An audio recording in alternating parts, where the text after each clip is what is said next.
Asy'ari berhasil menggabungkan antara nilai-nilai agama dan budaya dan politik. Agama, iman dengan Allah, dengan politik kebangsaan dijadikan satu. Hubbul waton minal iman. Nasionalisme bagian dari iman. Itu Mbah Hasyim Asy'ari, itu bukan hadis itu. Mohon maaf, Bajilul mana? Bajilulung. Jangan salah, itu bukan hadis ya. Itu Mbah Hasyim Asy'ari, Pak Haji. Nasionalisme bagian dari iman. Anda nasionalis harus bertuhan beriman. Anda beragama beriman harus nasionalis. Ini Mbah Hasyim Asy'ari mengatakan hal ini tahun 1915 atau 16 itulah. Masih jauh merdeka kita. Tapi sudah menanamkan bagaimana mencintai tanah air. Bahkan ada seorang wartawan dari Saudi namanya Dr. Tariq Shihab menulis buku kecil bahasa Arab. Haji Hasyim Asy'ari awal wadi'ib asasil istiqlal fi Indonesia. Ki Hasyim Asy'ari itu orang yang pertama kali mempunyai semangat kemerdekaan di Indonesia dari kalangan ulama. Itu ditulis oleh wartawan dari Mekah namanya Tariq Shihab. Apapun resikonya, saya tetap cinta kepada tanah air Indonesia. Tidak usah, dia tidak bisa ditawar-tawar lagi. Apapun rentangannya. Usia saya ini sudah 95. Sudah menjelang 95. Ketua. Dan tetap di tiga tahun ini masih di kursi roda ini. Motor itu bukan dakwah itu. Nih dengarkan nih, dengarkan. Imam Ghazali mengatakan wa dararus syar'i mimman nasarahu la bi tariqih akbaru min dararihi mimman ta'ana fih. Imam Ghazali ini. Bahaya bagi agama dari orang yang membela tapi dengan cara yang salah. Itu lebih besar, lebih bahaya daripada orang nyerang sekalian. Paham tidak? Paham tidak? Ada orang anti-Islam, jelas itu, jelas anti-Islam sudah. Jelas anti-Islam. Tapi ada orang yang kelihatannya membela Islam. Kelihatannya pembela Islam. Tapi la bi tariqih, tidak dengan cara Islam. Tidak dengan cara Islami, tidak dengan manhaj Islami, itu dorornya, bahayanya, madorotnya akbar, lebih bahaya. Bukan kata saya, bukan kata saya. Imam Ghazali. Ini Imam Ghazali dalam kitab Ihya. Oleh karena itu, membela agama juga dengan cara yang baik, karena agama itu hal yang baik. Mangkana amruhu ma'rufan falyakun bima'rufin.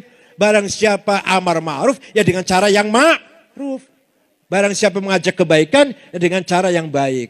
Ini prinsip agama Islam, dan inilah prinsip Nahdlatul Ulama. Masya Allah. Ukhwah watoniyah. Ya Allah. Ukhwah watoniyah. Ki Hasyim Asy'ari berhasil menggabungkan antara nilai-nilai agama dan budaya dan politik. Agama, iman dengan Allah, dengan politik kebangsaan dijadikan satu. Hubbul waton minal iman. Nasionalisme bagian dari iman. Itu Mbah Hasyim Asy'ari, itu bukan hadis itu. Mohon maaf, Bajilul mana? Bajilulung. Jangan salah, itu bukan hadis ya. Itu Mbah Hasyim Asy'ari, Pak Haji. Nasionalisme bagian dari iman. Anda nasionalis harus bertuhan beriman. Anda beragama beriman harus nasionalis. Ini Mbah Hasyim Asy'ari mengatakan hal ini tahun 1915 atau 16 itulah. Masih jauh merdeka kita. Tapi sudah menanamkan bagaimana mencintai tanah air. Bahkan ada seorang wartawan dari Saudi namanya Dr. Tariq Shihab menulis buku kecil bahasa Arab. Haji Hasyim Asy'ari awal wadi'ib asasil istiqlal fi Indonesia. Ki Hasyim Asy'ari itu orang yang pertama kali mempunyai semangat kemerdekaan di Indonesia dari kalangan ulama. Itu ditulis oleh wartawan dari Mekah namanya Tariq Shihab. Bukunya kecil saja. Tentang Ki Hasyim Asy'ari. Bagaimana beliau ketika mukim di Mekah pun selalu berdoa kepada Allah di makam-makam mustajab. Kapan Indonesia bebas dari penjajah? Ya Allah. Oleh karena itu kesimpulannya ya, kesimpulannya. Bagi NU berjuang untuk negara jihad, berjuang agama jihad, berjuang untuk kekuatan bangsa jihad. Bukan hanya berjuang bela merah putih jihad, berjuang bela Pancasila jihad, mendukung pemerintah yang sah dan mendukung ketika program pemerintah itu baik, berjuang. Mendukung programnya pemerintah yang baik loh ya, yang demi rakyat, dan pemerintah itu pemerintah yang sah, berjuang, namanya jihad itu. Mencaci maki atau mengganggu pemerintah yang sah dengan caci maki, itu namanya makar ya, makar itu namanya. Jadi walhasil bagi Hasyim Asy'ari, keselamatan, keutuhan waton Indonesia ini sangat penting sekali bagian dari iman. Kalau Anda orang beriman, selamatkan watonnya Indonesia ini. Kalau kita menjadi orang beragama, beriman kepada Allah, ayo kita selamatkan, kita jaga waton kita, tanah air kita. Lihat Afghanistan. 100% Muslim. 99% Sunni, Hanafi, Naqsyabandiyah, Maturidiyah akidahnya. Tarekatnya Naqsyabandiyah. 1% Syiah. Ya Allah, perang saudara nggak habis-habis sampai sekarang lebih parah lagi. Ya Allah, Taliban menang. Ini Taliban memberi angin pada kelompok radikal di kita ini. Nanti kelompok radikal di Indonesia, coba lihat tuh, Allah telah memenangkan Taliban dengan jihadnya. Mari kita jangan patah semangat, mari kita bangkit lagi. Jadi simbol menyerang pemerintah yang sah itu jihad. Allah akan membela, Allah akan memberikan kemenangan pada kelompok yang akan menggulingkan pemerintah. Itu nanti dampak dari kemenangan Taliban ini. Apa kita mau seperti Afghanistan kita ini? Sukunya hanya 7 suku, agamanya 1, sukunya 7, madhab 1, ya madhab Syiah kecil sekali lah, madhab Hanafi, Maturidiyah, Naqsyabandiyah. Apa itu yang salah? Yang salah belum ketemu, belum menyatu. Ya, setelah dibaca, wah pengaruhnya luar biasa. Karena situ penjajahan merasa ada halilintar, nyamber wajah. Enggak. Ini cepat-cepat harus dilarang lagi ini. Gedong Kenari namanya. Gedong Kenari tahun 1929. Jadi masih usia setahun lagu itu. Gedong Kenari. Memang asalnya itu Kramat Raya itu dari Gedong Kenari asalnya, terus dirubah jadi Kramat Raya. Kenari Kesatuan Republik Indonesia. Kenari. Mana yang harus kok sampai dilarang? Karena di situ ada kata-kata merdeka 2 kali.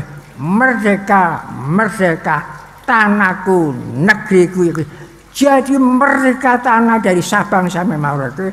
Merdeka negara itu, negara Kesatuan Republik Indonesia. Ini dianggap halilintar. Ini tidak boleh.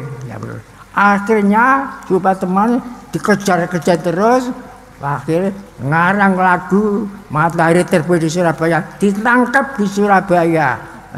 Waktu akamiannya ini di Embong Malang, ditangkap, dilebokno penjara Kai Sosok. Terus dari penjara wafat, bagaimana? Itu pemuda kurus, kering papa. Tapi di dalam kekeringan itu mengandung kecintaan luar biasa. Cinta kepada Allah, cinta kepada bangsa Indonesia, cinta kepada tanah air kita, cinta kepada nasibnya bangsa. Jadi seorang pemuda yang kurus, badannya digerogoti penyakit, kurus, kering, dengan makna tidak ada sumber kehidupan yang pasti, lontang lantung, kering. Papa tidak punya tanah, tidak punya rumah, tidak punya istri, tidak punya ini. Tapi dibaktikan untuk cinta kepada Allah. Masya Allah. Dari situ timbul nilai seluruh Indonesia. Waktu itu gedung itu nomor berapa itu? Nomor 106. Gedung Keramat Raya itu 106. 1 dengan 0 10, 1 dengan 6 7, 10 dengan 7 berapa? 17. Berselang 17 tahun dari lagu itu, kemerdekaan Indonesia, bangsa Indonesia merdeka. Ini namanya Keramat Raya. Betul-betul keramat dari dalamnya sendiri. Bukan dikeramat-keramatkan, bukan diraya-rayakan, bukan. Lah ini yang menggandrungi, mengilhami saya waktu saya ke Jakarta itu. Ya Allah, saya merasa malu saya itu, malu. Ini seorang pemuda pekir, tapi mempunyai tinggalan nilainya ini luar biasa. Sampai jadi miliknya seluruh bangsa Indonesia. Sampai dia itu diangkat oleh pemerintah jadi pahlawan pergerakan. Ini keren banget. Yang saya masih mudah-mudahan pemuda-muda saat ini kembali kepada nilai kebanggaan nasional. Itu yang saya maksud ini. Saya ingin gandrung pemuda. Saya tidak persoalan dengan godong-godong, enggak percaya. Itulah yang saya maksud itu. Makanya saya tetap bagaimanapun saya itu, dimanapun, kapanpun, sampai kapanpun, apapun resikonya, saya tetap cinta kepada tanah air Indonesia. Enggak usah, tidak bisa ditawar-tawar lagi. Apapun rentangannya. Usia saya ini sudah 95. Sudah menjelang 95. Ketua. Dan tetap di Rosi 3 tahun ini masih di Rosi roda ini belum. Tapi semangat cinta tanah muda. Walaupun di kursi roda. Makanya sampai kemarin itu ya saya datang, padahal perut saya sakit, datang ke diri meletakkan batu pertama gedung itu mau pesantren Jati Diri Bangsa di sana. Saya meletakkan anak dengan wakil Panglima Angkatan. Masya Allah,